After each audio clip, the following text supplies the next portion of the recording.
Destinies align, fates entangle, and it is you, unlikely prisoner, that has been chosen as an instrument of the gods. Emperor Uriel's septum is led by his blades to the vast subterranean complexes of this ancient city, and it just so happens that the entrance to this secret passage is right beside you in your cell. You? I've seen you. Let me see your face. You are the one from my dreams. Then the stars were right. And this is the day. Gods give me strength. Assassins attacked my sons, and I am next. My blades are leading me out of the city along a secret escape route. By chance, the entrance to that escape route leads through your cell. This attack, these assassinations, are not the work of some political opponent, nor some disgruntled vassal. There is someone, something far more capable behind this scheme. Someone seeks to bring down the Septim Empire, to bring about the Mythic Dawn.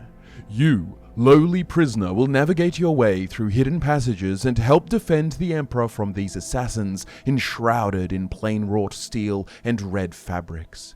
Really, it is this opening sequence of The Elder Scrolls IV Oblivion that should raise some eyebrows and have questions stirring. We overhear from the Blades. Yes, Your Majesty. Beneath the Legion compound. We're headed for a secret passage known only to the Blades. No one can follow us through here. Yet despite the confidence of Captain Renault, we instead find that the Mythic Dawn are everywhere, waiting and incredibly well prepared. How could they have known about this supposedly secret passage? Stolen intel? Loose lips? A traitor? It was obviously well planned, funneling you, the Emperor, and the Blades into a particular room with a false wall for an assassin to hide behind. Can go no further. You alone must stand against the Prince of Destruction and his mortal servants. He must not have the Amulet of Kings. Take the amulet, give it to Joffrey. He alone knows where to find my last son. Find him and close shut the jaws of Oblivion. Stranger, you chose a bad day. The Emperor is dead. The Dragonfires have been extinguished. Doom is upon us all. This is the inciting event that spurs forth the entire main questline of Oblivion. The Mythic Dawn are our enemy, as is the Daedric Prince that they serve. On the surface, it may seem a rather straightforward plot. An evil demon prince, with his demon army and crazed demon cultists, are coming to take over the world. But it's actually far weirder than you think. Welcome to Fudge Muppet, my name is Scott, and we shall be exploring the complexities of the Mythic Dawn, their prophet, and their insane ideology. Or is it insane? Let us find out together. This will be a long video and the concepts get quite strange, and so I think at first we should make sure everyone is on the same page when it comes to who is who and what is what. How much you do or do not know is dependent on your experience with the main quest of Oblivion, and also whether or not you have investigated further, but in simple terms, the Mythic Dawn is a cult which worships the Daedric Prince of Destruction, Mehrunes, Dagon, but this alone does not define them. There have been no doubt hundreds of cults to Dagon, across time, across cultures, but it is the unique perspective of the Mythic Dawn that makes them stand out amongst the rest. In some way, they are a type of doomsday cult, awaiting the destruction of their world and the paradise of the new. Their unique theology finds its roots in the book The Mysterium Xarxes, a tome written by Mehrunes Dagon himself, scribed in the deserts of rust and wounds. We will later get into the conflicting sources that perhaps help us understand when or how, but at some point, Mankar Camoran came into possession of the Mysterium Xarxes and had a transformative experience, epiphany, enlightenment, a rebirth. Its name is the Mysterium Xarxes, Aldmereta da Aggregate, forefather to the wife of all enigma. Each word is razor-fed and secret, thinner than cataclysms, tarnished like red drink. The commentaries on the Mysterium Xarxes were penned by Mankar, and with these insights and teachings he founded and leads the Mythic Dawn cult. There is plenty of mystery to uncover about Mankar Camoran himself, along with several wild theories regarding his person, but to keep these early stages grounded, let's talk about their fundamental goals. Primarily, the Mythic Dawn wants their Lord Mehrunes Dagon to invade Tamriel and claim it as his own. They believe they will be remade in this glorious new world, lording over all other mortals. What does the Emperor have to do with this? Why kill the Emperor? Well, like most things in the Elder Scrolls lore, we're going to have to go far back into the furthest reaches of history where the mythic meets the mundane in order to get our answers. It's time to speedrun the creation story. Now, to preface this, there are many cultural views of creation, its gods, its events, and ultimately, there are seeds of truth in many of them. Yet, at the same time, there are stark contradictions. There have been many attempts to consolidate these stories, sifting out the grains of truth that remain consistent with other grains, and from this, we try and create some kind of monomyth, the commonalities of all cultural myths and stories. In general, I find this illustration very helpful when trying to understand this monomyth concept. Imagine the fundamental truth of it all is light, and this light shines from beyond the mortal world, from Aetherius if you like, and when it hits the mortal world, it is like light hitting a prism. The light is then scattered into the colours of a rainbow, and you can imagine that each colour more or less represents a cultural perspective. The source of the light is true, and each culture is seeing the light, but filtered through a limited perspective. This is one way to envision each of the cultural conceptions of Tamriel, so that when the elves see Lorkhan, the Nords see Shor, when the Yakutans see Ruptga, the Cyrodiilics see Akatosh, so on and so forth. You get the idea. So the monomythic idea is that the commonalities between each of these different versions, these colours, these different cultural perspectives, would reveal something closer to a fundamental truth. Several examples come to mind, such as the missing god figure, whether that be named Lorkhan, Shazar, Sep, Shor, Lorkhaj. Each one of these figures is primarily responsible for the creation of the mortal world, and the conditions in which the gods were forced to give up pieces of their own power in order to sustain creation. In some cultures, this missing god figure is seen as a betrayer, a trickster, as is common in elven conceptions, and most often amongst the races of man, he is seen as a forefather of sorts, a champion of their causes. Regardless, central is the idea that the missing god, let's just use the name Lorkhan for sake of ease, is a central player to the creation of the mortal realm. The other main character of creation, so to say, is the time god, Auriel, Akatosh, Alkosh, Ruptga, and so on.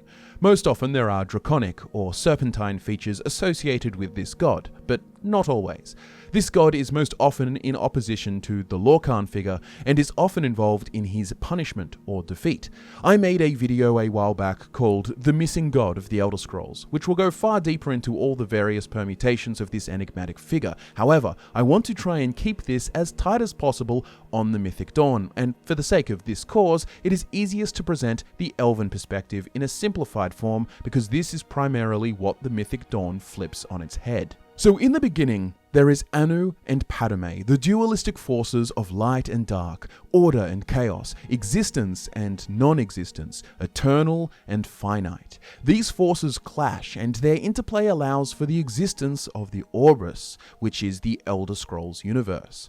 Lorkhan comes up with the bright idea to make a realm called Mundus. He convinces or tricks other gods to take part. Those that help are the Aedra, those that refuse to help are the Daedra. Broadly speaking, Mundus and Nirn within it is created. The gods realize that they've been tricked and are losing their power in the creation of the mortal realm.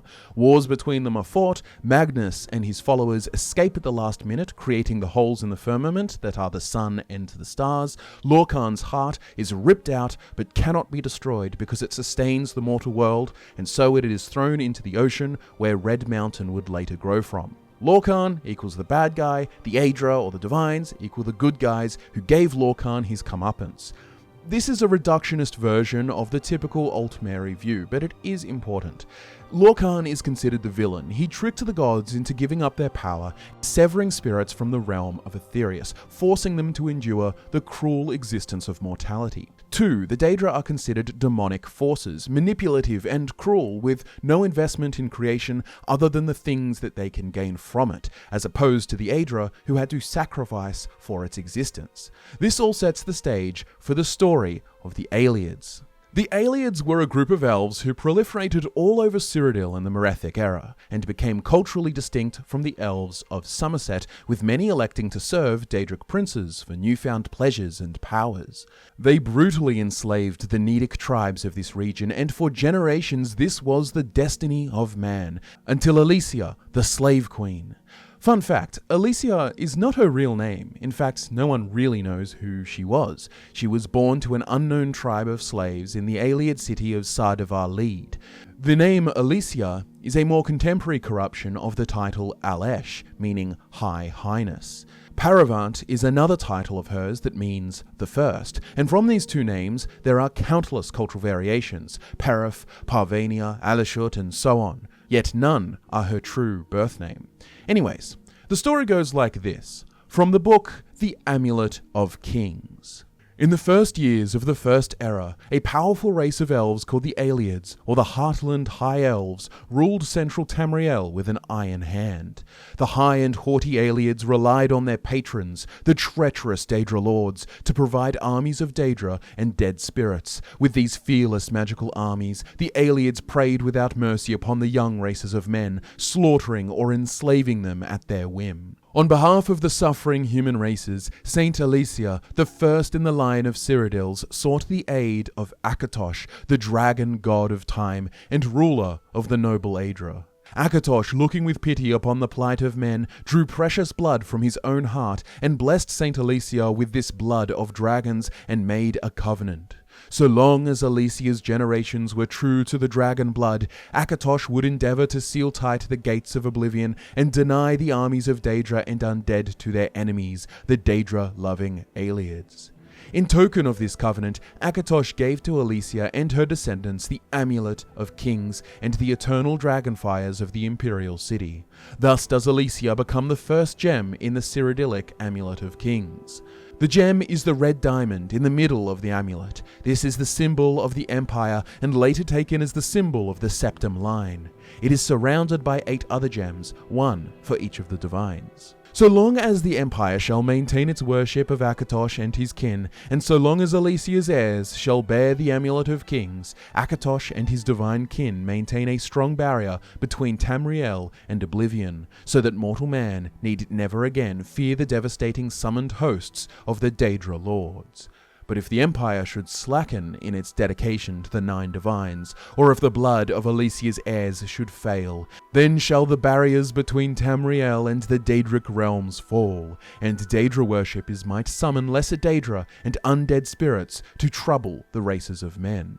To summarize, Alessia made a covenant with Akatosh in order to more firmly seal the barriers between Mundus and Oblivion, the conditions being that the worship of Akatosh is upheld, the Amulet of Kings is passed to legitimate successors, and then the Dragonfires can be sustained, the mechanism which prevents interference from Oblivion. The exact technicalities of this barrier are largely speculative. For example, conjurers can still summon Daedra, and the planes of Oblivion can be travelled to, Daedric shrines can still be contacted, and Daedric princes can still interfere with the mortal realm to certain extents. For example, let's consider that Azura, after the tribunal betrayed Nerevar, cursed the entire Chimera race with ashen skin and red eyes, creating the Dunmer.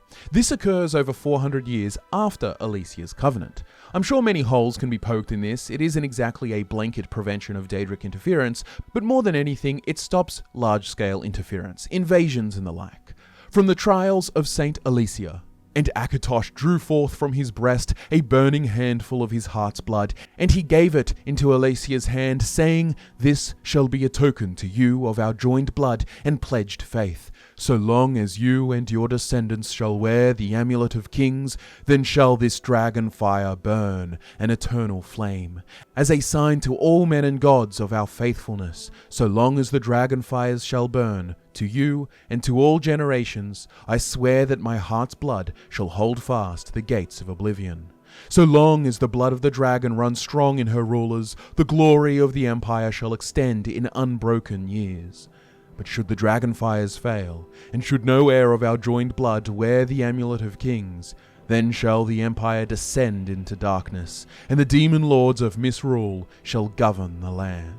The First Empire, also known as the Alessian Empire, in less than 100 years after Empress Alessia's death, converted to what was practically a theocratic state under the Alessian Order, a monotheistic religion with a hatred of elves and supreme reverence of Akatosh, the One. I'm not going to dive into that whole rabbit hole right now, but I mention now the Alessian Order and their worship of the One in brief because you might remember that the Dragonfires are lit in the Temple of the One in the Imperial City, even during the reign of the Septim Emperors. The coronation of each new emperor is sealed when he uses the Amulet of Kings to light the Dragonfires in the Temple of the One. The Dragonfires of Akatosh remain lit until the death of the emperor. His successor then lights them anew upon ascending to the throne. With Emperor Uriel dead and no successor crowned, the Temple of the One will be dark for the first time in centuries. The Elder Scrolls Online introduced the Dragonfire Cathedral and the sublime brazier, of which is said, "The brazier is an expertly wrought cauldron carved to resemble a roost of dragons. Legends say that the bottom of the cauldron reaches down into the very heart of Nirn, and that the hewn dragons whisper to each other in a long dead tongue when no one is near. As to its purpose, the brazier serves as Akatosh's first light.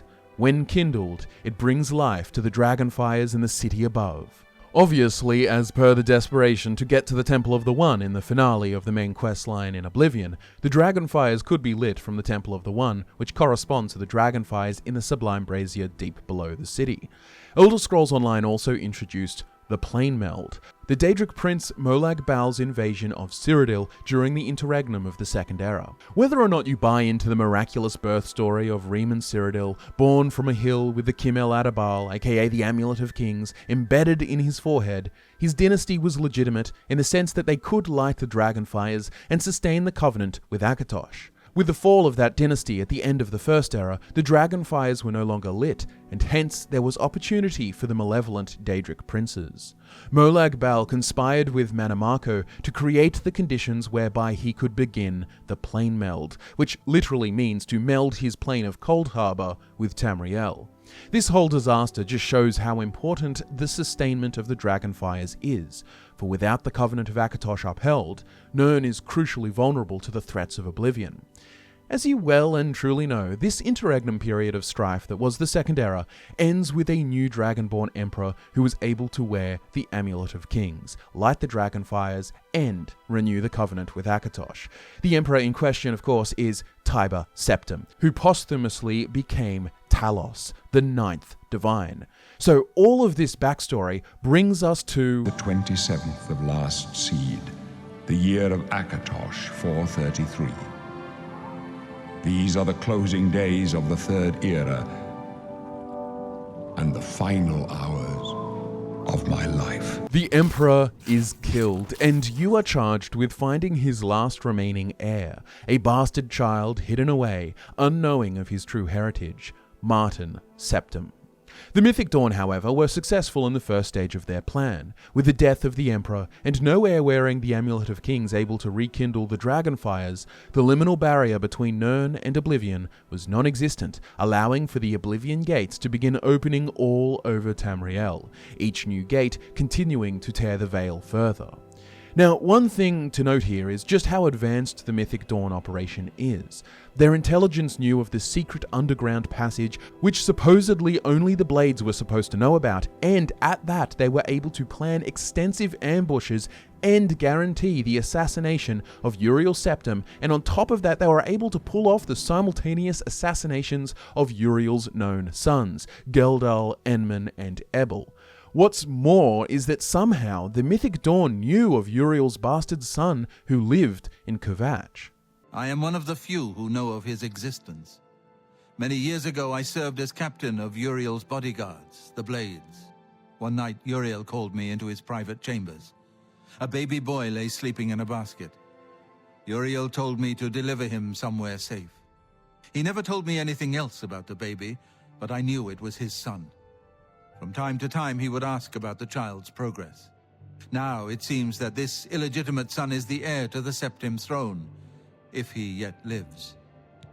They seemingly did not know his specific identity, but this is why the Great Gate opened one night before Kvatch and proceeded to siege and genocide an entire city, in the hopes that the bastard child of Uriel would be killed in the massacre, foiling the only hope that the world has. They fail obviously because you rescue Martin Septim and bring him to Cloud Ruler Temple. However, Mythic Dawn intel is obviously vast, and when you left the Amulet of Kings in the care of Joffrey, they were able to track it down and take it from him.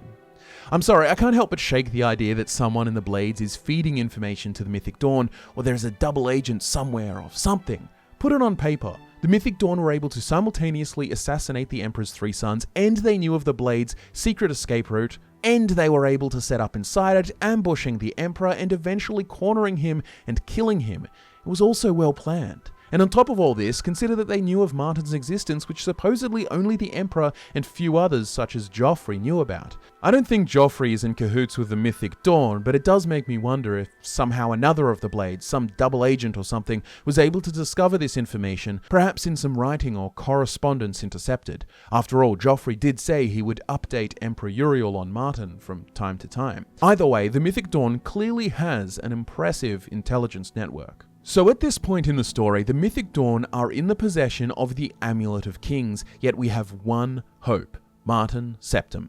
You join up with the Blades and help to discover the operations of the Mythic Dawn along with the Blades agent Boris, and this is where we can potentially learn the intricacies of the cult. This is the part where we need to zero in on this cult's founder. You see, an important part of the joining process for the Mythic Dawn involves acquiring the 4 volumes of the Commentaries on the Mysterium Xarxes by Mankar Camoran. Each of these books contains a woeful amount of esoteric ramblings and hidden messages, which is our job, or really any other prospective cultists, to uncover. As you know through the main questline, even acquiring the books themselves is an arduous process. The first 3 volumes are more common, but the 4th must be acquired through a sponsor.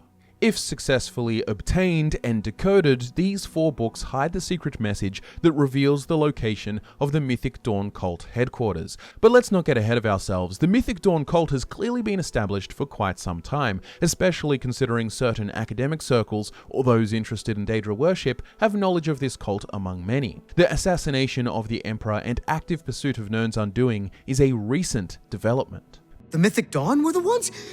You have to believe me. I truly had no idea. I mean, I knew they were a Daedra cult. Mankar Camoran's views on Mehrunes Dagon are fascinating, revolutionary even. But to murder the Emperor? Mara, preserve us. Mankar Camoran is at the center of all of this, and so to understand this cult, we must understand Mankar Camoran, and 2, his commentaries on the Mysterium Xarxes will make more sense in light of his historical background. Mankar Camoran, as we witness him in the Elder Scrolls IV Oblivion, appears as an Altmer, a High Elf, as are his 2 children, Ruma and Raven Camoran. There are several competing theories to Mankar Camoran's origin. In the quest The Path of the Dawn, where you may enlist the help of the Keeper of the Mystic Archives at the Arcane University, you will get some insights. The Keeper in question is Tarmina, and according to her knowledge, when asked about Mankar Camoran, she says, "The supposed leader of the Mythic Dawn cult. He wrote the infamous Commentaries on the Mysterium Xarxes. The Commentaries are contemporary with Tiber's Septim, over 400 years ago, so he is unlikely to still be alive, although you never know." As we of course discover, Mankar Camoran is well and truly alive, and if taken at face value, if Tarmina is correct, then Mankar Camoran is well over 400 years old, which is not entirely unheard of for the elven races. The following quote could also stack up with this proposed origin.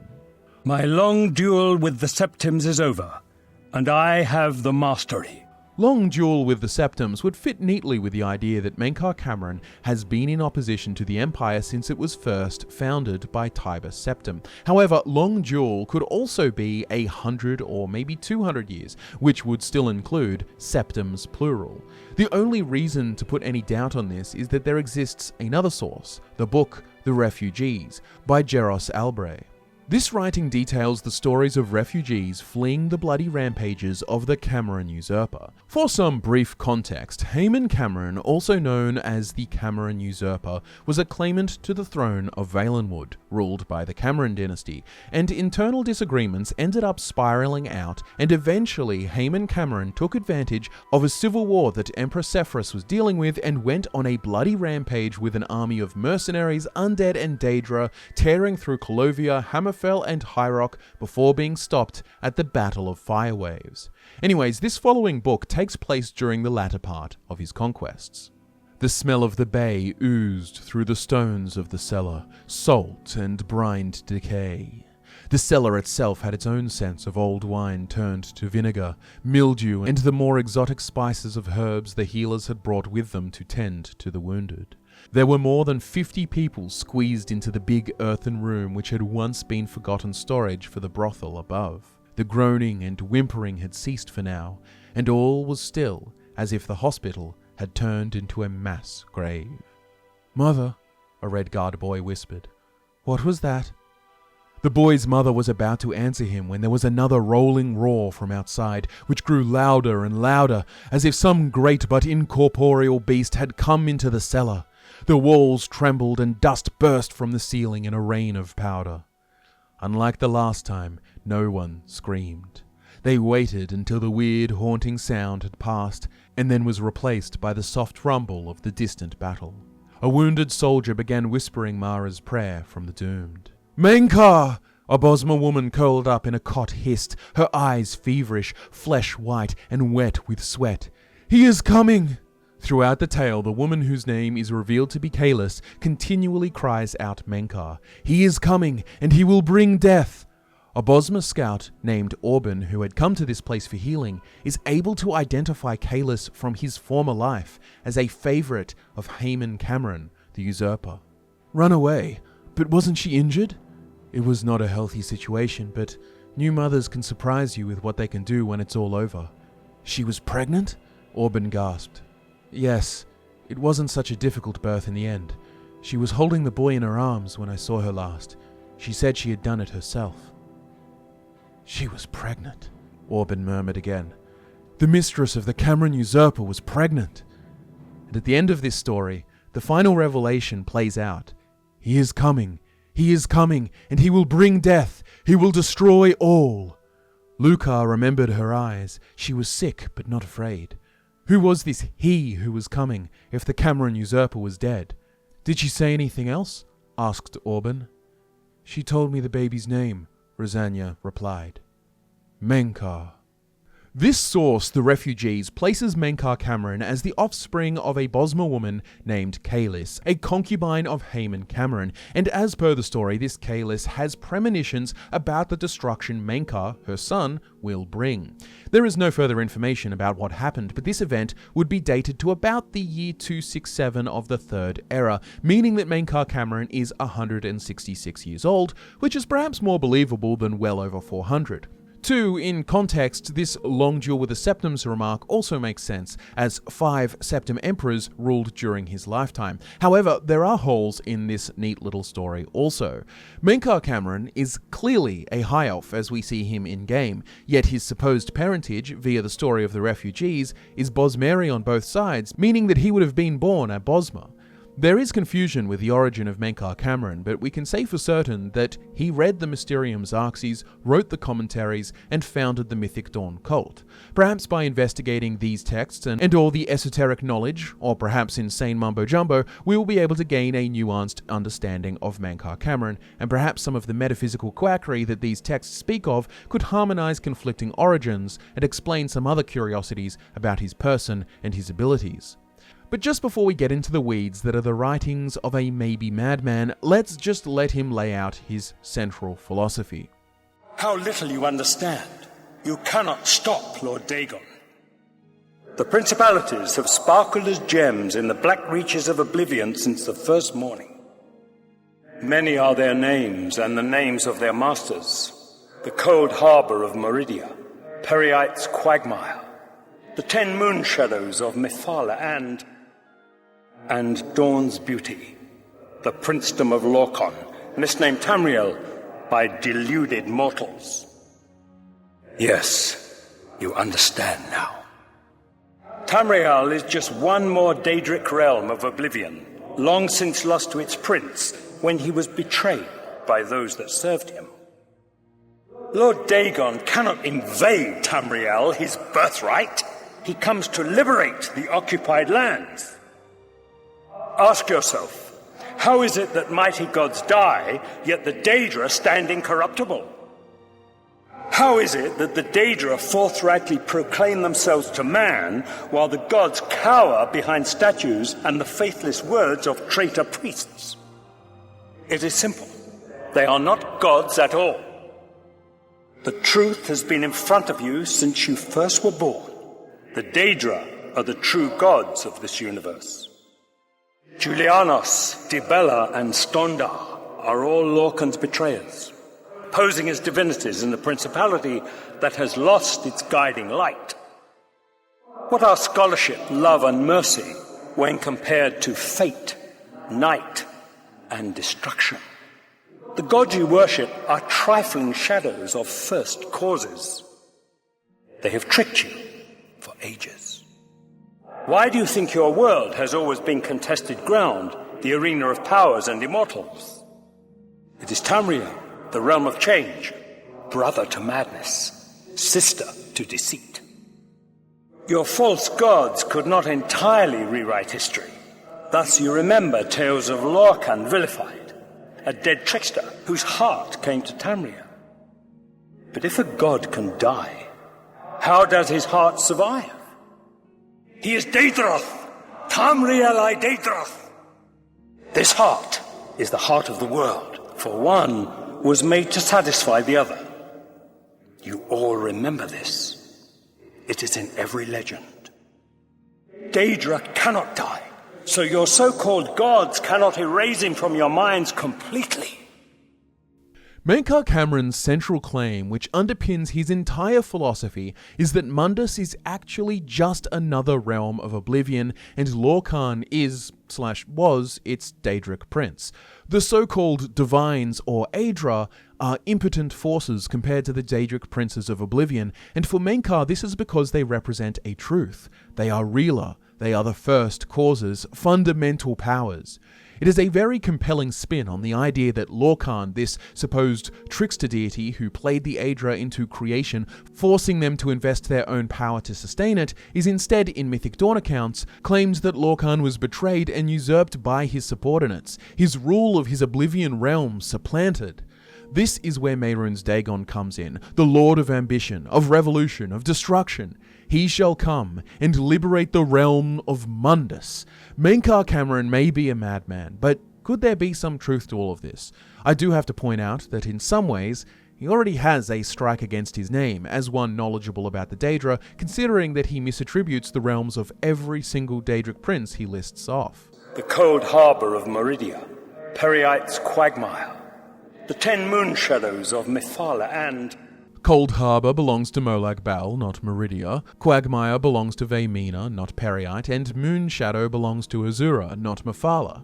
I could have written off one as simple misspeak, but 3 in a row? Maybe this guy doesn't have as broad a knowledge of the Daedra and Oblivion as he may think. Perhaps this is because he is devoted to Mehrunes Dagon alone, or perhaps it's because he actually rebirthed himself with Mehrunes Razor to become of dragon blood and new identity, something Dragonbreak. I'm kidding. Kind of. There are some whack theories out there, but they are really fun. We will get to them, but to really gain context and understanding of all these theories, we need to build up our evidence, and essentially all that will be contained within the writings of the Mysterium Xarxes and the Commentaries. Before we deal with the exegesis of the text, that is, the critical interpretation of the text, which are the commentaries, we should instead look at the text itself, the Mysterium Xarxes.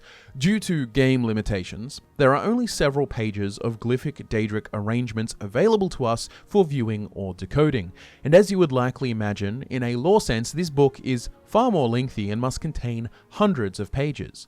The Imperial Library website has a translation of the Mysterium Xarxes from Daedric to English, and it also breaks down how it is arrayed. I will link the post. It's very helpful if you want to investigate yourself later, but let us start with the first page.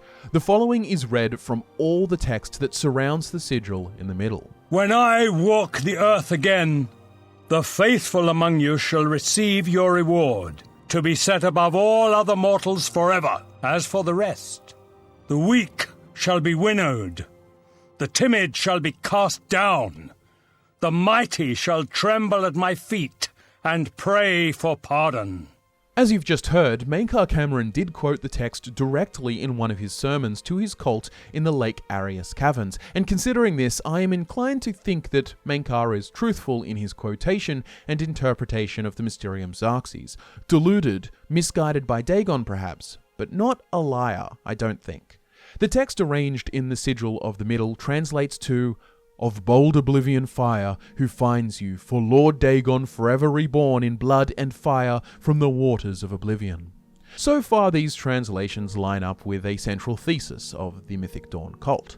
Remember that this book is written by Mehrunes Dagon himself, and so when it says, "When I walk the earth again, the faithful among you shall receive your reward, to be set above all other mortals forever," Dagon is promising to lift his loyal followers above all others in this new world after his revolution. The second page features a central triangle which simply says Mythic Dawn. Outside the triangle, there are what appear to be instructions to create a portal to paradise.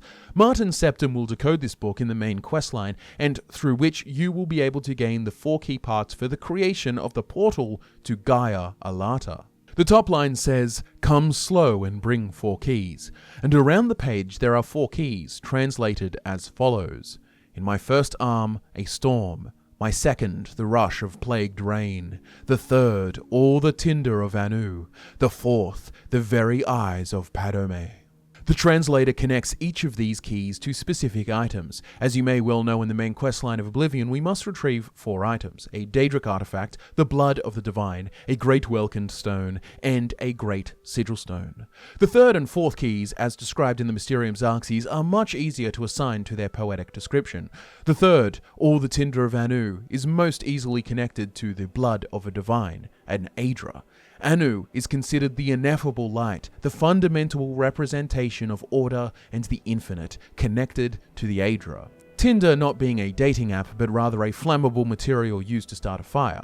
The fourth, the very eyes of Padome, likely refers to a Daedric artifact. Remember that Padome is the antithesis of Anu, the fundamental force of chaos and limitations imposed on the infinite, associated with the Daedra. This is a fitting connection. Daedra artifacts, after all, are intrinsically connected to their princes, and in some sense can be seen as an eye or conduit for Daedric power to exist in the mortal realm. Padomaic used as a catch-all association for all Daedra. The translator ascribes the Great Welkin Stone to the first key, a storm, which I suppose is fitting enough, considering that Welkin Stones are vessels of great magical energy, and they ascribe the Great Sigil Stone to the rush of plagued rain. These two aren't perfect, but a sigil stone does open a gate which allows for a rush of destruction via armies of Daedra pouring out, coming as quick as rain and plagued as in it will destroy. An alternative read is that the Great Welkin Stone is the tinder of Anu, as Welkin Stones contain starlight drawn from Aetherius, which is the realm of Anu, and that the Great Sigil Stone is the very eyes of Padome. It is Daedric or Padomaic in nature and also is spherical like an eye. But then I don't really see how the blood of the Daedra or the blood of the divines would be compared to a storm and the rush of plagued rains. Neither arrangements seem to perfectly fit, but look, either way, Martin Septim reads this book and spends time translating this page in particular so that he can tell you what to go and retrieve to make the portal. So I'd argue that the translator is ultimately correct. 2 pages isn't much of a holy book, is it? Well, thanks to game limitations, we can only read these 2 pages. However, as we will soon find out, reading the Mythic Dawn commentaries, there is much more to be found within the book. Unfortunately, we will have to hear about it through the sermons of an ideologically captured madman. Paragraph by paragraph, let's see what Mankar Camoran interprets from the Mysterium Xarxes in Volume 1 of the Mythic Dawn Commentaries. Greetings, novitiate, and know first a reassurance. Mankar Camoran was once like you, asleep, unwise, protonymic. We mortals leave the dreaming sleeve of birth the same, unmantled save for the symbiosis with our mothers, thus to practice and thus to rapprochement, until finally we might through new eyes leave our hearths without need or fear that she remains behind. In this moment we destroy her forever and enter the domain of Lord Dagon. With the Elder Scrolls lore being Elder Scrolls lore, this one passage has a bunch of terms that would throw many of you in the deep end without a life ring, so let's talk terms. First term, that is more abstract, protonymic. It would be easiest perhaps to let an expert Cypher Sathali explain, from their book, A Summoner's Guide to Nymics. Each Daedra possesses a secret vulnerability that can deliver it into the hands of the clumsiest apprentice, its Nymic, or true name. Armed with knowledge of a Daedra's Nymic, a mortal can imprison, banish, or compel a Daedra who otherwise could crush its summoner like an insect. In general, simple-minded Daedra have but a single Nymic.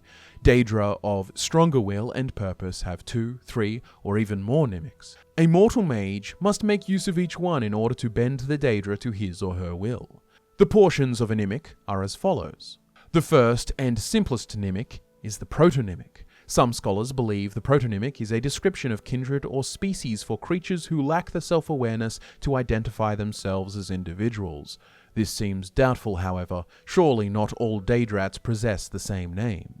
More sophisticated Daedra possess a neonymic, as well as a protonymic. Creatures such as Dremora, Scarfin, or Watchers can be checked or angered by the use of their protonymic alone, but a summoner must also use the creature's neonymic to be certain of banishing it.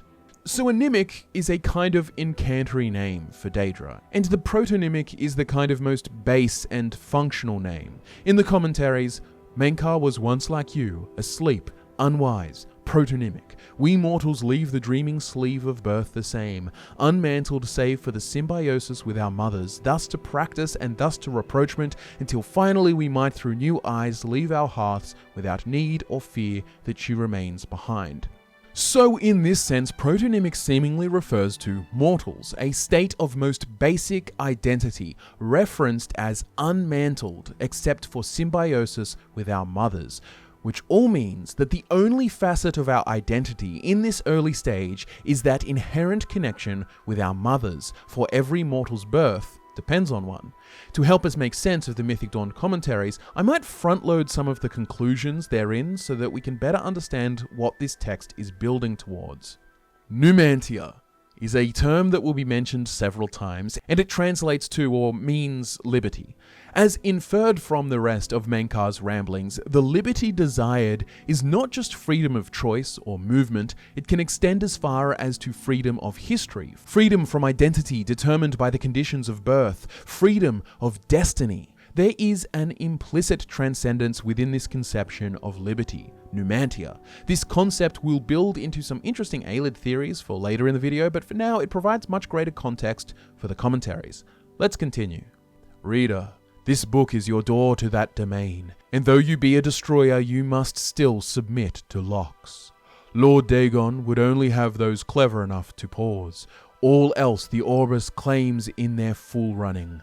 Walk first, heed, the impatience you feel is your first slave to behead. Enter as Lord Dagon has written, come slow and bring 4 keys. Know then that you are royalty, a new breed of destroyer, whose garden shall flood with flowers known and unknown, as it was in the Mythic Dawn. Thus shall you return to your first primal wail, and yet come out different.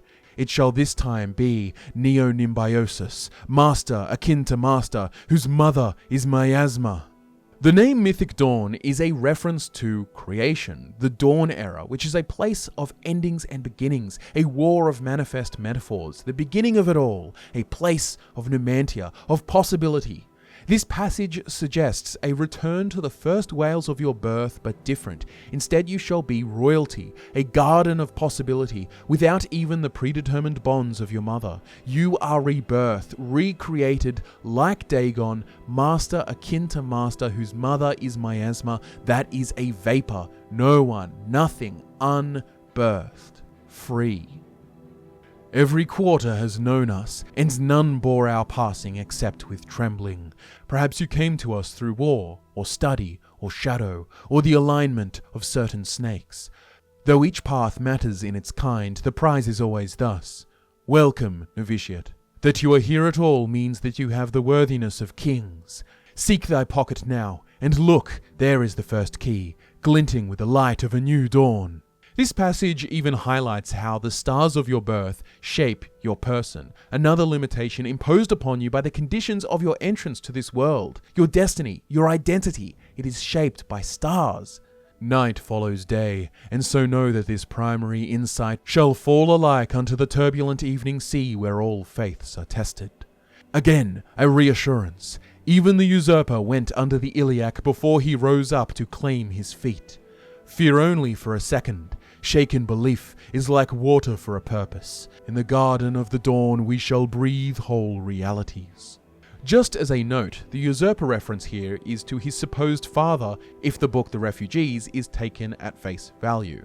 Again, there is emphasis in this passage on creating new realities in the new dawn era that they will create. There is always the subtext, an underlying desire for liberty from all the conditions of creation, from history, from parents, from stars, from gods, a desire for complete design of your own destiny.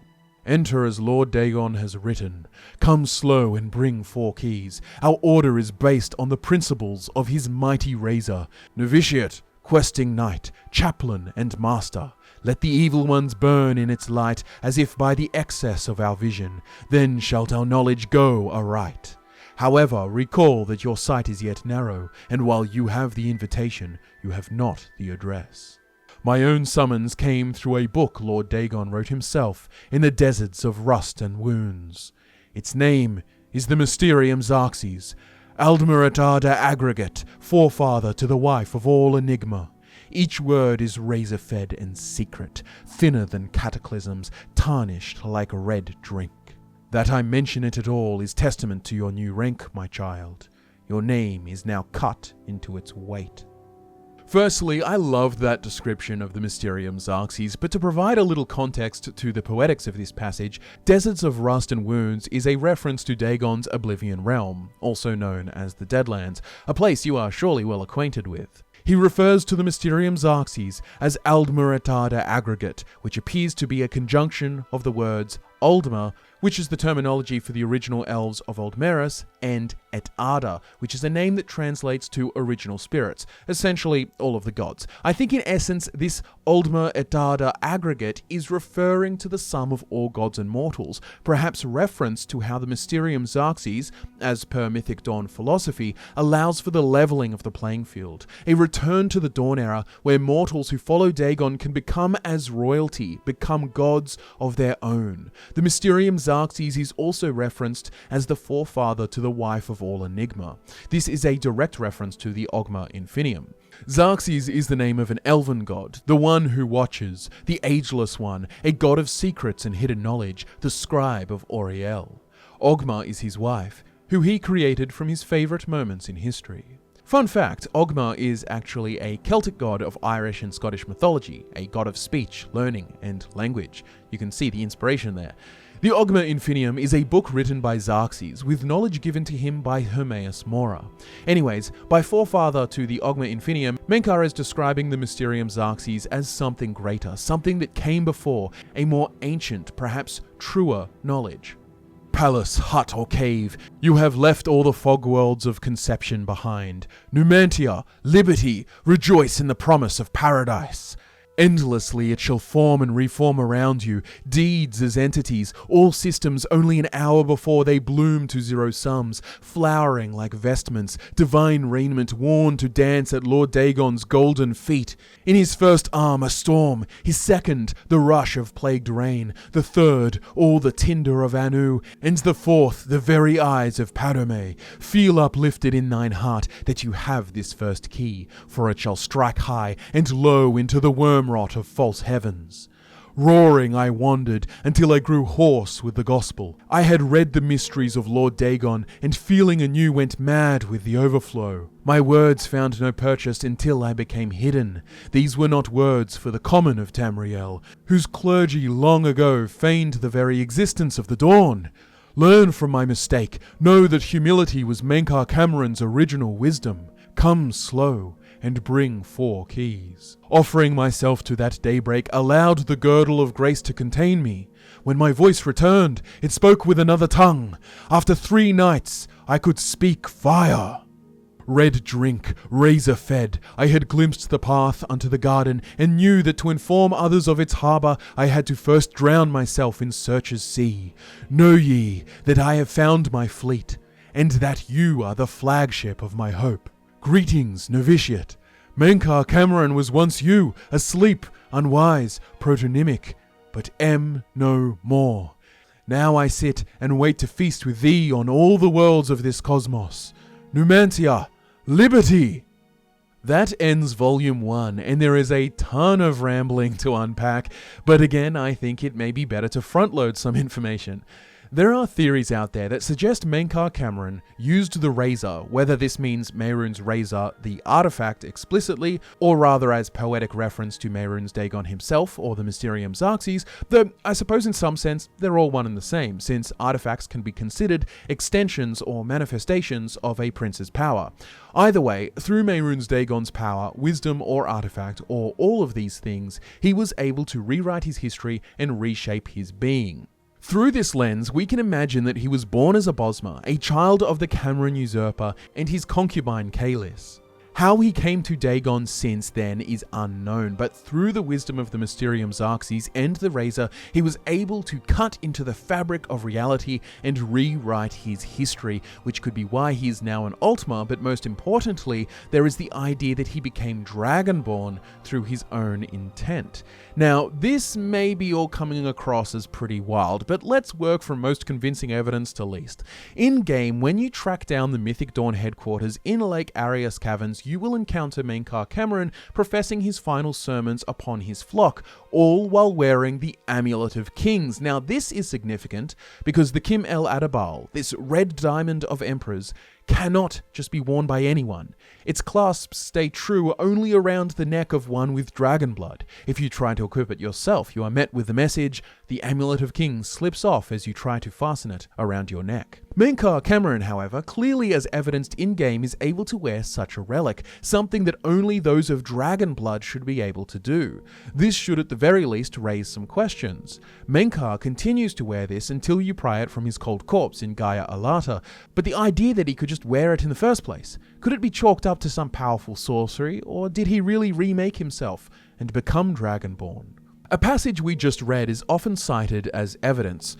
Offering myself to that daybreak allowed the girdle of grace to contain me. When my voice returned, it spoke with another tongue. After 3 nights, I could speak fire. The speaking of fire, with the Mankar making himself Dragonborn theory in mind, is likened to the use of the Thum, the language of the dragons, which of course can be used to breathe, or rather, speak fire. Considering that this lore was concepted well before the Elder Scrolls V Skyrim, which introduced the lore surrounding the dragon tongue and the Thum being the same thing, it's unlikely that this was an intentional reference, and instead the spoken fire is a poetic reference to Dagon and his fiery destruction that comes as a result of his sermons. However, intended or not, future entries such as Skyrim in the series does perhaps create new context which is valid. We know that being Dragonborn allows one to have an instinctual understanding of the Thum, and that is perhaps what he gained here, after reshaping his person with the Razor.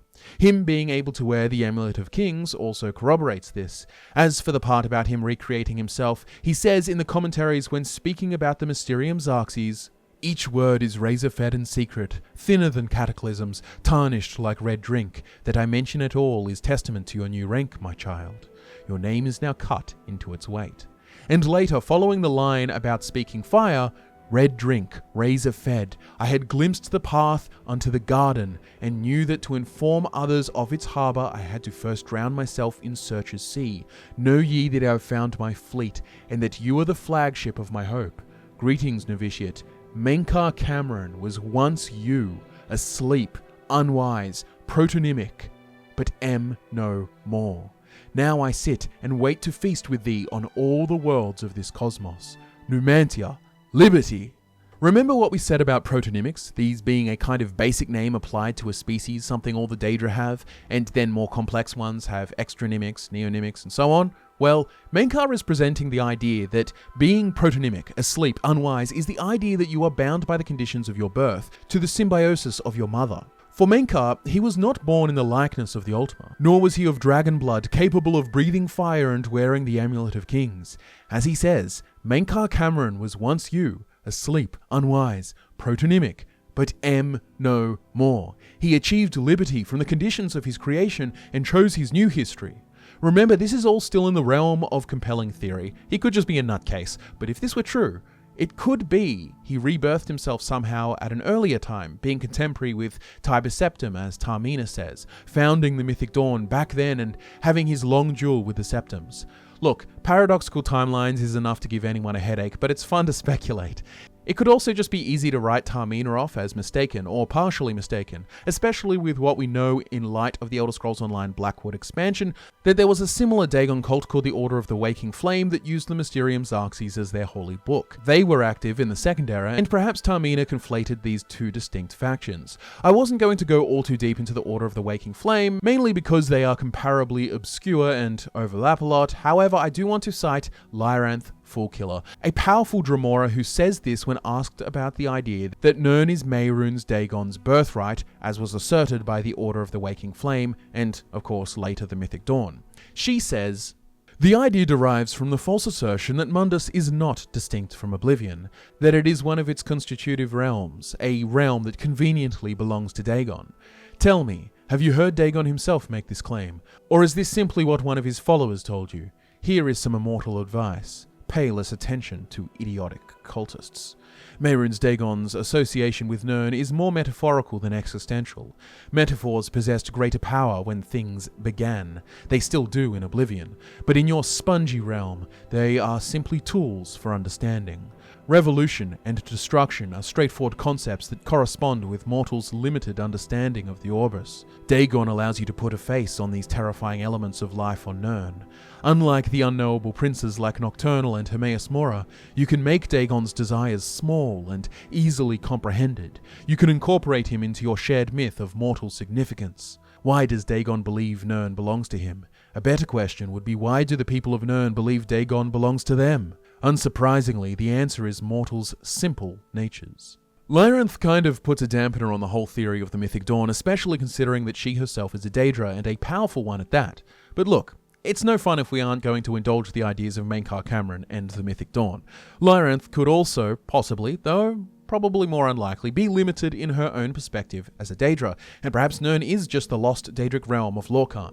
It is in reality far more likely that Mankar Camoran is a crackpot quacko-wacko. However, whatever the truth may be, Mankar Camoran, through the methods of the Razor, could have shaped himself to become Dragonborn, as evidenced by his wearing of the Amulet of Kings. We cannot pretend that Mankar Camoran is just a powerless hack. He clearly wields arcane power and the favour of Dagon. He did create his own paradise of Gaia Alata with the Mysterium Xarxes, interestingly in the likeness of the Ayleid kingdoms of old. But we'll get to that. Irrespective of the truth or falsity of Lorkhan as a Daedric prince, Mundus as a realm of Oblivion, there is still a profound philosophical movement within the Mythic Dawn commentaries. The central principle, Numantia, that is liberty, this desire for unlimited and ultimate freedom, for the right to self-authorship, to be able to define your own making, your own history, your own fate. Mankar sees within creation nothing but the shackles of the Aedra, binding mortals to the wheel of creation, determined, destined, shaped by the stars and will of the gods. Personally, I find the idea of history as an enslaver quite compelling. It, in a deterministic sense, at least somewhat affecting your fate. You didn't choose to be born as you are, you didn't choose your parents, your ancestors, your culture. You can see the appeal in what Mankar Camoran is shilling. Liberty from all constraints.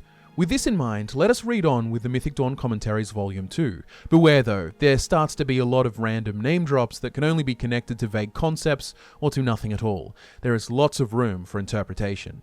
"Whosoever findeth this document, I call him brother. Answers are liberations, where the slaves of Malbioge that came to know Nu-Mantia cast down their jailer king, Maztiak, which the Xarxes Mysterium calls the Archaean. Maztiak, whose carcass was dragged through the streets by his own bonewalkers, and whose flesh was opened on rocks thereon, and those angels who loved him no longer did drink from his honeyed ichors, screaming, Let all know free will and do as they will. There are a few name drops, such as Malbioj, Maztiak, and Archaean. Malbioj is given context in Volume 4, describing it as an old city of chains, a city upon this mysterious Lig continent. We'll get to that, one step at a time. Malbioj, a big slaver city, came to know Nu-Mantia, which, remember, means liberty, and they then cast down their jailer king. The jailer king in this passage is named Maztiak, who is also called the Archaean, which no doubt is referring to the divine Arkay, the god of birth and death and its cycles. Arkay here is referred to as a jailer king, which is implying that mortality, the conditions of birth and death, is a prison, an inescapable cycle. He was the jailer king of the city of chains, Malbioj, which, like I said, was a city upon Lig. Let's just address Lig briefly for a moment. Lig is described as an adjacent place, an alternate version of Tamriel. It is place with scant mentions, basically only in the 36 Lessons of Vivec and the Mythic Dawn Commentaries, two sources of esoteric and dubious natures.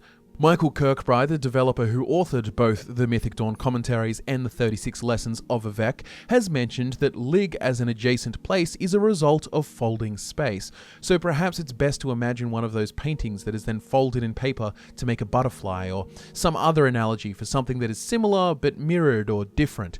In the sense of it being a mirrored image, it can also call into question how mythic or unreal this place is, like your reflection in the mirror is a real image of you, though reversed, but it's not the real you. Look, that's all mega speculation, this is obscure in the grand scheme of the lore, but the reason I need to highlight a basic understanding of the concept is so that we can keep wading through the waters of metaphor. So in Mankar Camoran's writings, he speaks of Arkay as the jailer king of Malbioj, which is a city of chains on Lig. The slaves of that city discovered liberty and cast Arkay, named Maztiak here, down and had his carcass dragged through the streets by his own bone walkers. What is meant by bone walkers? I don't quite know. It could be the skeletal zombie-like creatures of Morrowind, or rather a poetic description of skeletons. Regardless, something undead. Arkay's flesh was opened on the rocks, and the angels who loved him no longer did drink from his honeyed ichors, screaming, "Let all know free will and do as they will." Arkay is conceptualized here as a jailer, a perpetrator of the condition of mortality, and when the angels stopped drinking from his honeyed ichors, honey implying sweet and ichor implying God's blood. Ichor in Greek mythology is the blood-like fluid of the gods. Then they discover and or champion the concept of free will. The 36 Lessons of Vivec contain a lot of influence from the writings of a real-world person, Aleister Crowley, a bit of an odd job himself, father of an esoteric spiritual philosophy called Thelema. One of his most famous quotes is, "Do as thou wilt shall be the whole of the law," along with other quotes such as, "Love is the law, love under will," and "Every man and every woman is a star." If you read the 36 Lessons of Vivec with Aleister Crowley in mind, you will see abundant influence. The quote in this Mythic Dawn book, "Let all know free will and do as they will," is reminiscent of similar concepts. It is unknown what is meant by angel in this context. In the Elder Scrolls lore, the phrase angel has not really been used as a category of being, but rather a metaphorical description of something with divine qualities. In the Songs of Pelennor, Volume 7, Umril the Unfeathered is referred to as having an angel-faced helm, and in the Blade Songs of Boethra, the Daedric Prince Meridia is referred to as both a fallen angel and a rainbow angel. There are vague thematic connections here which will likely crop up again later in this video, but Umril was the favoured champion of Meridia, and Meridia herself was once of the Magna Gi. Just keep all that floating in the back of your mind, but back to the passage, these angels, perhaps even meaning Magna Gi, who loved Maztiak/Arkay, no longer drank from his honeyed ichors and screamed about free will. Perhaps allegory for the Magna Gi, no longer willing to participate in mortality and its bondage, and so fled to Aetherius, the realm of the divine and infinite.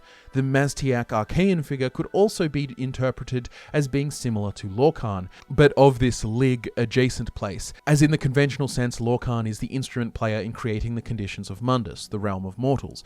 However, this does not stack up with the Mythic Dawn theology which posits Lorkhan as a betrayed figure usurped by false gods. In the Mythic Dawn conception of the world, Lorkhan was a Daedric prince of Tamriel, and his subordinates betrayed him, tore out his heart, and made themselves gods with their rigid laws of the mortal world, sealed with the placing of the Adamantine Tower. Interesting that the Adamantine Tower is also called Ada-Mantia, the tower which set the fundamental laws of creation and the hegemony of the false Aedra, as opposed to what Mankar seeks, Nu-Mantia, liberty.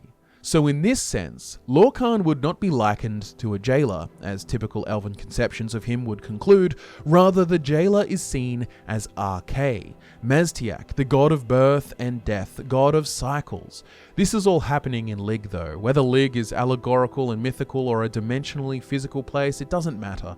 And in the world of gods, magic and myth, where ever-changing Elder Scrolls shape reality, the lines are blurred anyways. The important takeaway here is that the Mythic Dawn believe this to be true, and I would argue most probably take this very literally. So let's keep going on with the rest of Volume 2. Your coming was foretold, my brother, by the Lord Dagon in his Book of Razors. You are to come as idols drop away from you one by one.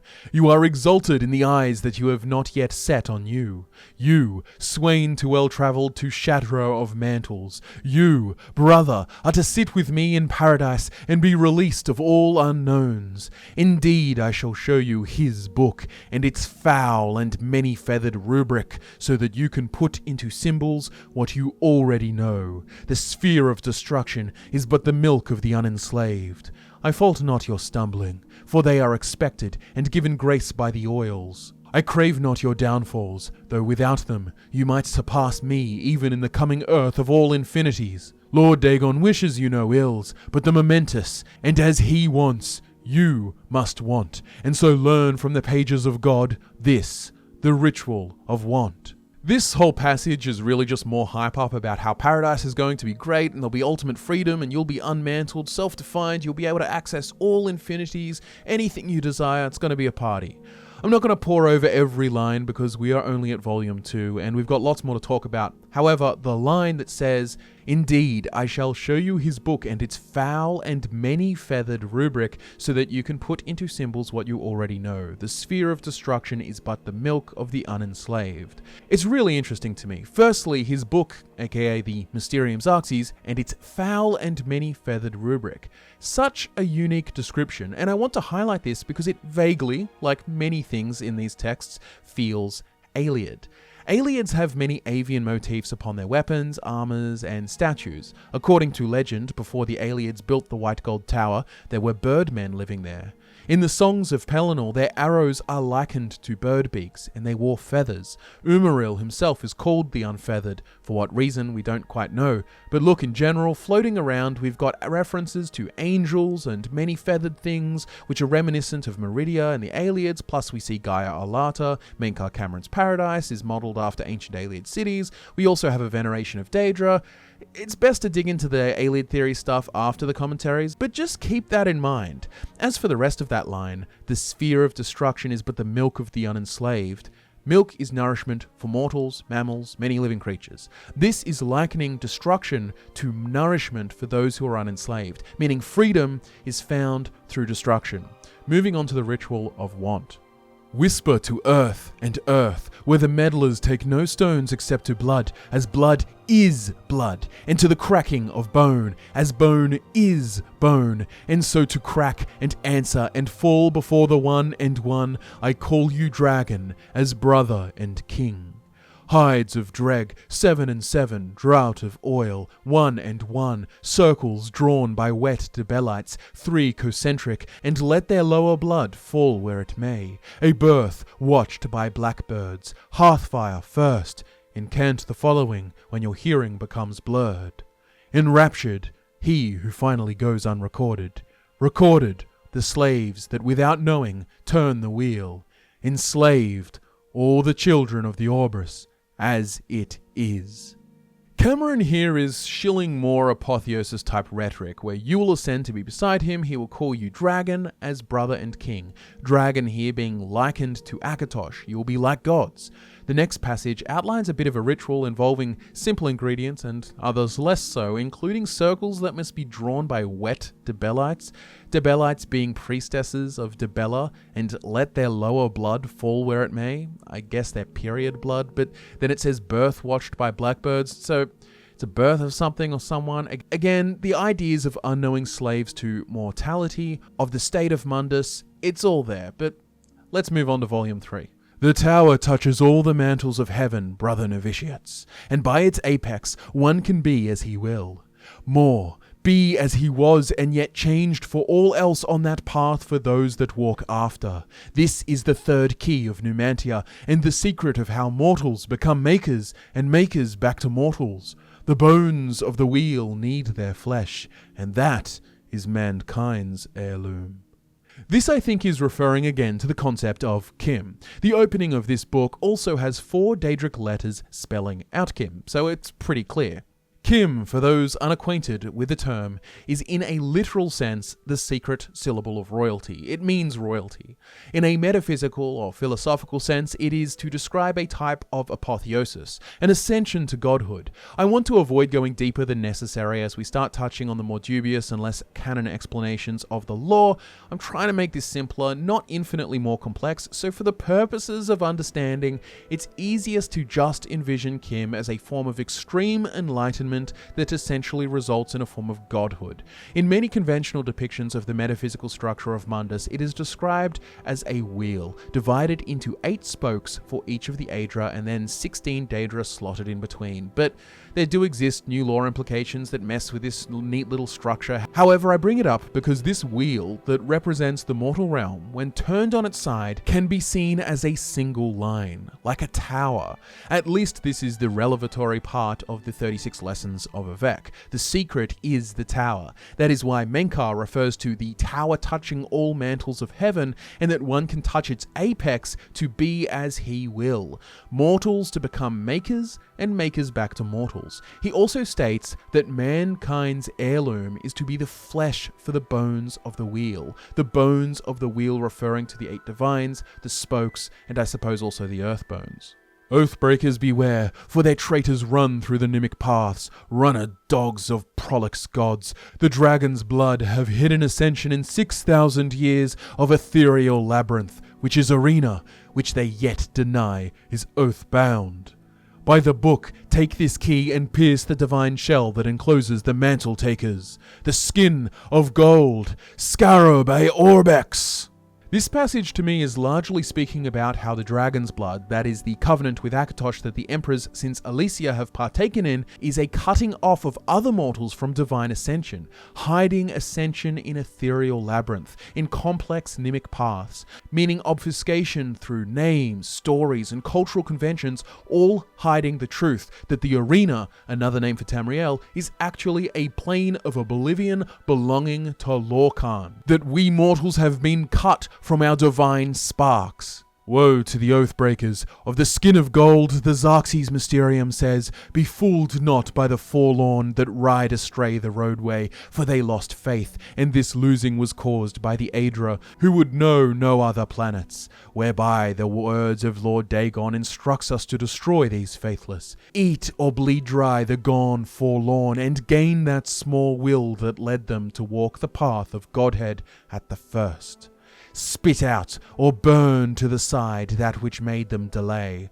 Know them as Mnemoli. We are getting a lot more cultish gibberish, but it really is all pointing to the concept of ascension once again. To re-clarify, the Mythic Dawn's main sell to its members is you've been lied to. Mundus is actually a Daedric realm belonging to Lorkhan, who was supplanted and betrayed by his lieutenants, the false gods, and Mehrunes Dagon can liberate us all and lead us on the path to become new gods, to become free from the shackles of mortality, to gain Nu-Mantia. At the end of this passage, it drops Mnemoli.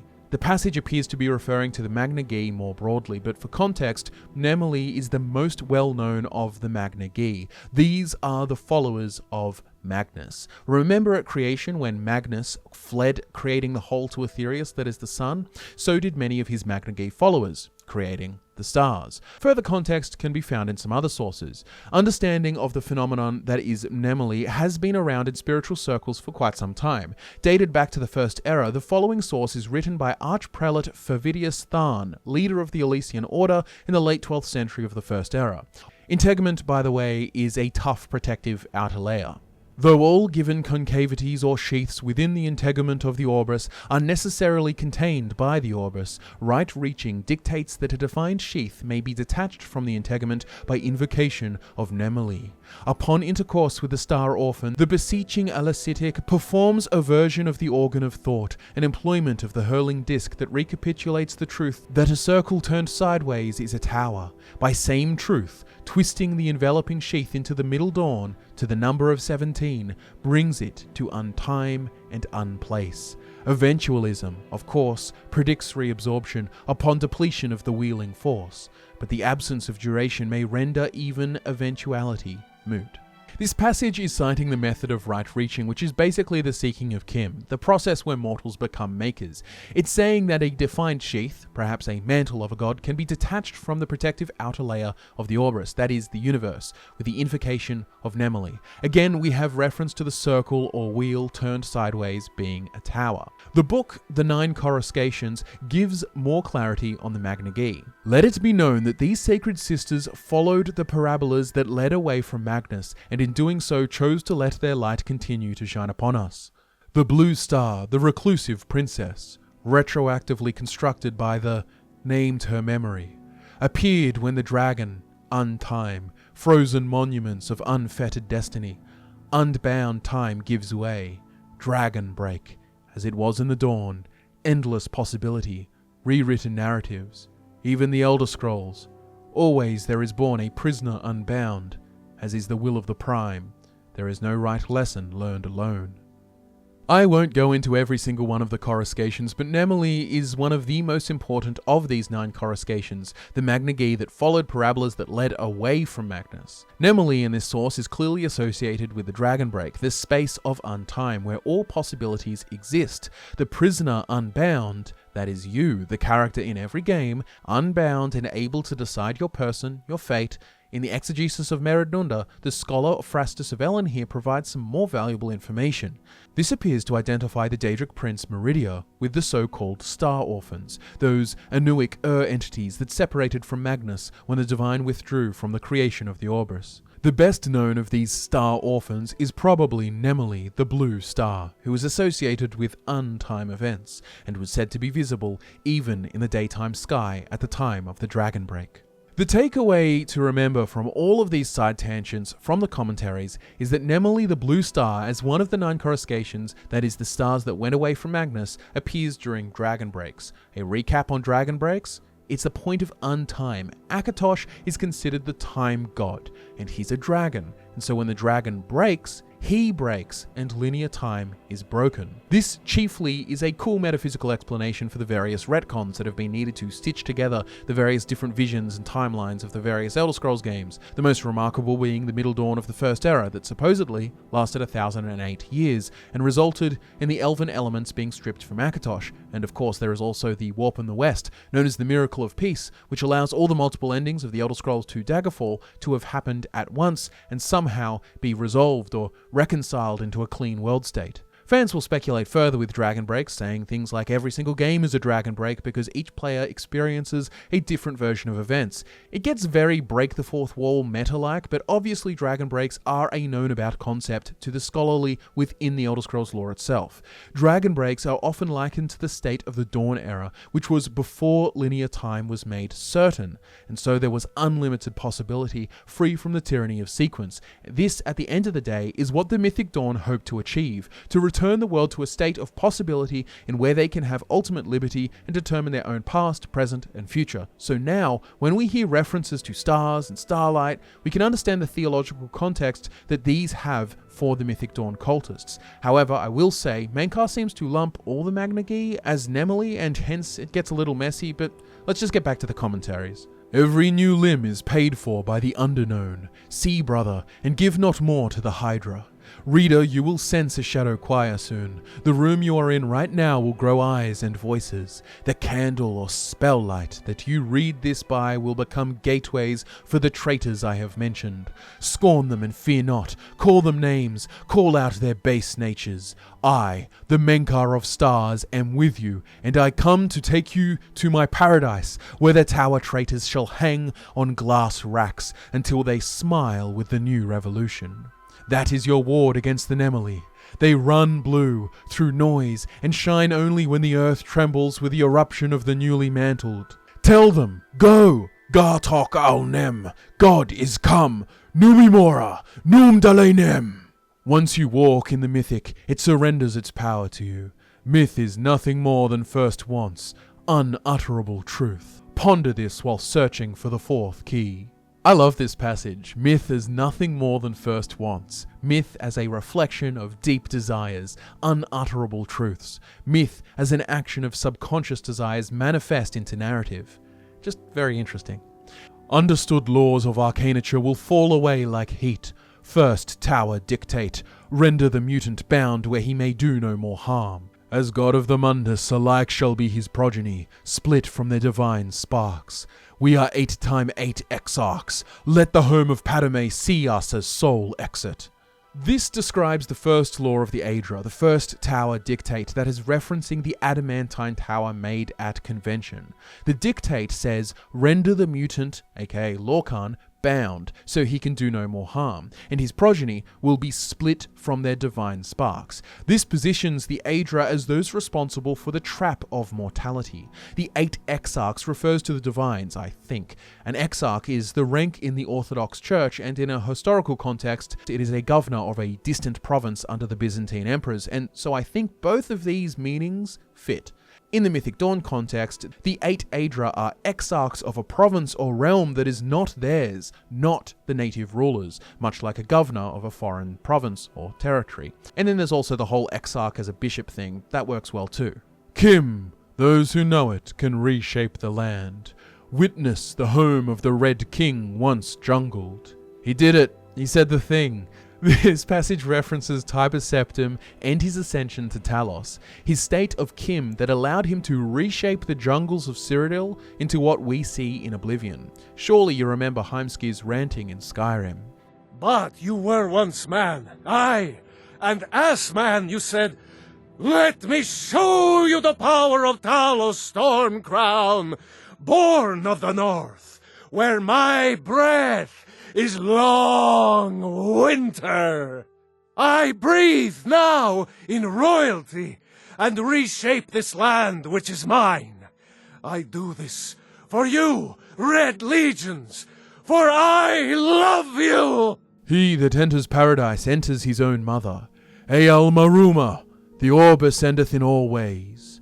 Endeth we seek through our dawn, all endeth. Falter now, and become one with the wayside orphans that feed me. Follow, and I shall adore you from inside. My first daughter ran from the Dagonite road.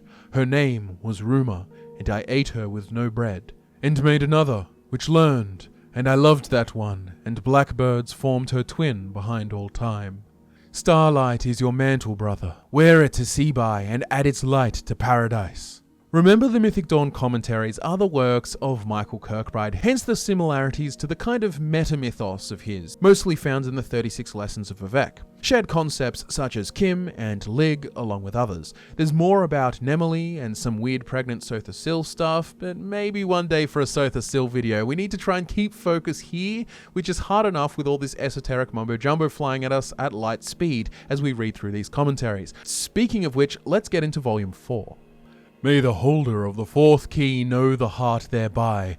The Mundex terrene was once ruled over solely by the tyrant Dreg Kings, each to their own dominion, and border wars fought between their slave oceans. They were akin to the time totems of old, yet evil, and full of mockery and profane powers. No one that lived did so outside of the sufferance of the dregs. I give my soul to the Magnagi, saith the joyous in paradise. For they created Mehrunes the Razor in secret, in the very bowels of Lig, the domain of the upstart who vanishes. though they came from diverse waters, each get shared sole purpose, to artifice a prince of good, spinning his likeness in random swath, and imbuing him with Oblivion's most precious and scarce asset, hope. Deathlessly I intone from paradise, Mehrunes the thief-taker, Mehrunes god-body, Mehrunes the red arms that went up, Nu-Mantia, liberty! Deny not that these days shall come again, my novitiates, for as Mehrunes threw down Lig and cracked his face, declaring each of the 19 and 9 and 9 oceans free, so shall he crack the serpent crown of the Cyrodiils and make federation. All will change in these days as it was changed in those, for with by the magic word, Nu-Mantia, a great rebellion rose up and pulled down the towers of CHIM Gargig, and the Templars of the upstart were slaughtered, and blood fell like dew from the upper wards down to the lowest pits, where the slaves with maniacal faces took chains and teeth to their jailers, and all hope was brushfire. Your dawn listens, my lord. Let all the Orbis know itself to be free. Mehrunes is come. There is no dominion save free will. Suns were riven as your red legions moved from Lig to the hinterlands of Chill, a legion for each get, and Kuri was thrown down, and Jaf was thrown down, and Hormagil was crushed with cold salt, and forevermore called Hor, and so shall it be again, under the time of gates. Under the mires, Malbioge was thrown down, that old city of chains, slaked in new-bone warmth and set free. Galg and Morgalg were thrown down together in a single night of day, and shall it be again, under the time of gates. Nothing but woe for Nirn, which has become the pit, and 7 curses on its dreg, the Verme Nemok. But for it the Crusades would be as my lord's creation. Get by the Gi, and do as thou wilt, of no fetters but your own conscience. Know that your hell is broken, people of the Orbis, and praise the Nu-Mantia, which is liberty. So I just read that whole volume at once to just let it stew in your mind as it went. There is lots that could be endlessly picked apart and reiterated, but sometimes when you get deep enough into the Elder Scrolls lore, it becomes less of substance and more of a self-filleting word salad. An enjoyable one at times, but dwindling here will get us further from the substance. The core takeaway of this entire volume is the revelation that Mehrunes Dagon was made by the Magna Gi for the purposes of liberating Lig from the tyranny of the Dread Kings who ruled it with an iron fist. Mankar Camoran says that Mehrunes Dagon, like he did for Lig, will break the tyranny of rule that is so named Serpent Crown of the Cyrodiils, that is the Dragonborn Emperors of Alessia through Riemann to the current septums. If the Akatosh Covenant fails, then Mehrunes Dagon can complete his work, bring true liberty, Nu-Mantia, a mythic dawn. I also want to point out that in the book, The Nine Coruscations, one of those stars, that is one of the parabolas that led away from Magnus, is named Zero Lig. Zero Lig, the black star of flesh, the orphan opposite, unto the adjacent space, and fought alongside Lork within.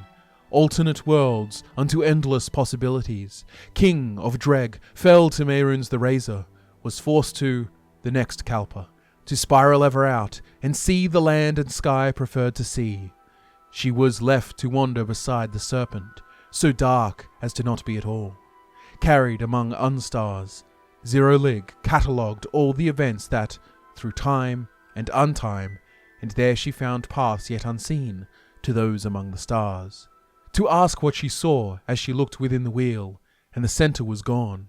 This is known only, and why they now bear this burden alone. I wonder what interesting connections can be made, though I will say some of this lore gets deep into all the multiverse, Kalpa tier stuff, which would quickly spiral us out of focus, to be frank, so let's get back to the core of the Mythic Dawn ideas.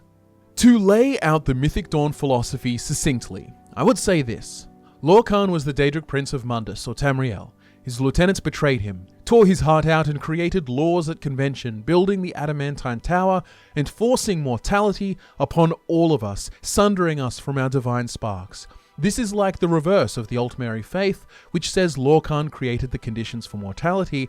In this case, it is the so-called Aedra that do so.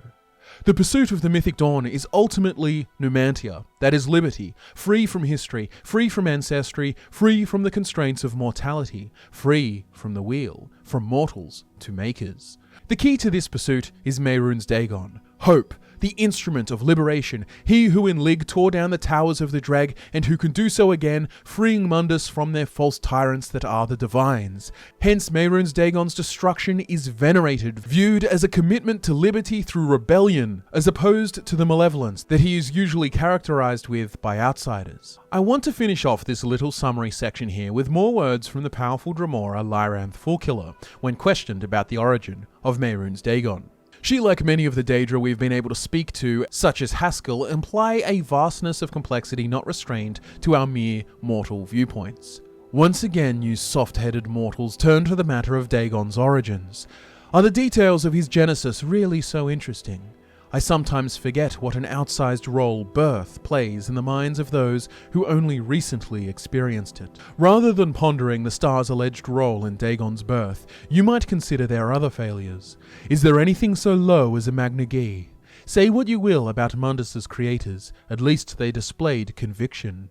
What greater exercise of will exists than to die in pursuit of an impossible goal? But not the star whelps and their cowardly sovereign. When matters turned dire, they simply fled. We will never know what might have been achieved had Magnus and his legions remained to finish their work. If they did have some hand in Dagon's emergence, is it any wonder that he embodies destruction? Something to ponder, and remember, Lyranth also completely dismisses the idea that Mundus is not uniquely distinct from Oblivion, unlike the claims of the Mythic Dawn. But let's refocus on our main villain, Mankar Camoran here, because there are some other interesting insights to touch upon. Fundamentally, the philosophy of the Mythic Dawn aligns with certain ideas that are purported to exist within the Thalmor, and more broadly, the Altmeri grievances.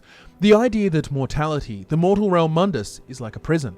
On a fundamental level, there is disdain for the limitations of mortality and the suffering it entails. The Mythic Dawn desire the freedom to create themselves in their way, and the Altmeri theoretically desire a peace within the infinite light of Anu that permeates the realm of Aetherius. Both look upon the conditions of Mundus as undesirable, both seeing falling short of the divine as a bad thing. Whereas amongst many other cultures, especially those of man, they revere creation, they relish in it, they are grateful for it, which is why in both the 36 Lessons of Vivek and the Mythic Dawn commentaries, there are references like the temporal myth is man, or the bones of the wheel need their flesh, and that is mankind's heirloom. Man is the result of mortality. It is their domain. They serve the bones of the wheel, the divines, and in return the covenant with Akatosh, king of the gods, whose linear time so binds them to the turn of the wheel, cements the dragonborn emperors as rulers, likened to the Dreg kings of Lig. Now let's put on a different lens, have a new perspective.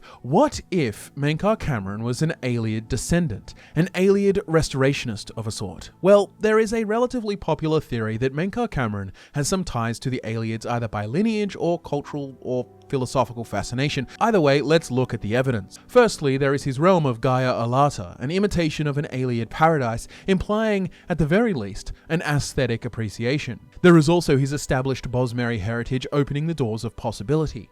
After the Elysian Rebellion, many Ayleids fled to Valenwood and had shelter there, preserving their culture to a diminishing extent throughout the eras. It is perhaps possible that Mankar Camoran and his father Haemon Camoran the Usurper had some Ayleid heritage going back. There are also some loose allusions like mentioned previously, in Volume 2 of the Commentaries, where he calls the Mysterium Xarxes the foul and many feathered rubric. And as we discussed, feathered and bird-like motifs are constantly used in literature in description of the Ayleids, such as Umriel the Unfeathered, with his angel-like face, Champion of Meridia, the Rainbow Angel, a former Magna Gi. We know that many of the Ayleids were Daedra worshippers, and Mehrunes Dagon was certainly counted among them. Mehrunes' Razor, the artifact and instant kill dagger of Dagon, can be found in the Nepharvigium, of which the ancient ringed Ayleid city of Vasa Baalem was built to contain it. The Kim El Adabal, the central gem of the Amulet of Kings, was by one account originally made from Lorkhan's blood, which had fallen into an Ayleid well as his heart was hurled across Tamriel. The laughing heart sprayed blood afar, a gout on Cyrodiil fell, and like a dart shot to its mark, down in an Ayleid well. Magic effused the Lorcan blood to crystal red and strong. Then wild elves cut and polished it down to Kim El Adabal. When elves lost Nirn to man, Akatosh gave the stone to Saint Alesh in token of her right to sit the throne. Perhaps Mankar Camoran had an interest in the Amulet of Kings for reasons aside from merely keeping it from a Dragonborn emperor, especially so if we buy the idea that he made himself Dragonborn with the power of the Mysterium Xarxes in order to be able to wear it. It also connotes the right to rule, but anyways, we do know that, whether of Lorcan's blood or not, it is most certainly associated with Akatosh, as per the ending of Oblivion, where Martin Septim uses its power to become an avatar of Akatosh and defeat Mehrunes Dagon. Oblivion Remastered made this scene 100 times cooler, but anyways, overall, the whole Ayleid association is relatively aesthetic and reminiscent rather than definitive. However, I would like to present one piece of lore that I find quite compelling. The Nine Coruscations is a book that I have sourced from previously in this video, and the fragmentary translation of this ancient Ayleid text makes it tricky to gain full context and understanding. However, there is the final of the Nine Coruscations that is wiped in name. This we know to be Ithelia, the missing Daedric prince of the Elder Scrolls Online Gold Coast DLC. The nature of this DLC makes her a rather insular character, because knowledge of her own existence will only be remembered by Hermaeus Mora and the Vestige, or player of ESO. She is basically irrelevant to the future of Tamriel, except perhaps in influence. Let me read from the source. The White Star, our prime Archon, queen of fates unwritten, showed her the infinite abyss, indeterminate sea, Mora obscura, revealed the indefinite limits of Lorc Aperion, to the four corners of the Orbix Arenae, myriad kingdoms among innumerable paths, at last came to the south. Not only Anuiel and Sithis, harmony within duality, unity of opposites, that contained starlight and endless possibility beyond cosmic interplay. He named her the colours of light, the madness of the time god, and the first challenge of his shadow, who in nothingness saw those endless possibilities first. Outside and separate from the trinimic, yet crucial to all three, linear time layered atop infinite possibility. Thus did Akka in the south, and yet learned why his insanity is all that is and could be. By this lesson, Ada-Mantia, stable spire fixed by a stone of nothing possible, cleaving a path through the everything to reach Numancia. Thus we must, against man, that our violence might bring forth a numinous paravant, who may with unbound hands echo forth the prime Archon's endeavour.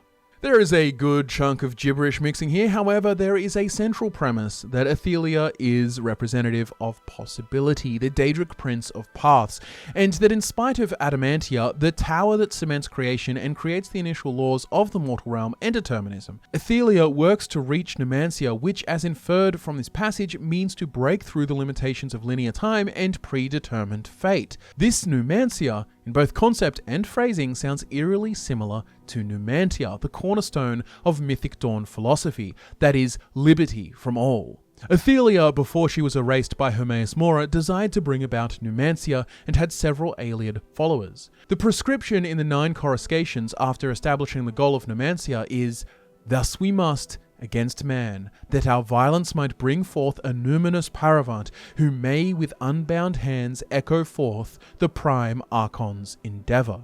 This implies some kind of violence against man in order to bring about the numinous paravant, who may with unbound hands, meaning not shackled by predetermined fate, echo forth the prime Archon, Ithelia's endeavour, which is Numancia, which is freedom through possibility. Paravant is a name most often used in reference to Alessia, which means the first. The idea here is that these Ithelia-worshipping Ayleids were trying to bring about the Paravant, Alessia, by inflicting violence on mankind, which obviously worked. The numinous paravant may also be referenced to the concept of the prisoner, essentially the hero of all the Elder Scrolls games, the individuals with true agency, as you, the player, are in control of them and hence are not subject to a predetermined path. So in their mind, the coming of the numinous paravant, which is Alessia and perhaps several other fate-changing characters of the future, including the prisoners, is essential to the plan of liberty. Look, it's all vague and unclear in execution, but it does share some similarities to the central premise of the Mythic Dawn, in both name, Numancia and Nu-Mantia, as well as in the pursuit of freedom from limitations, true liberty.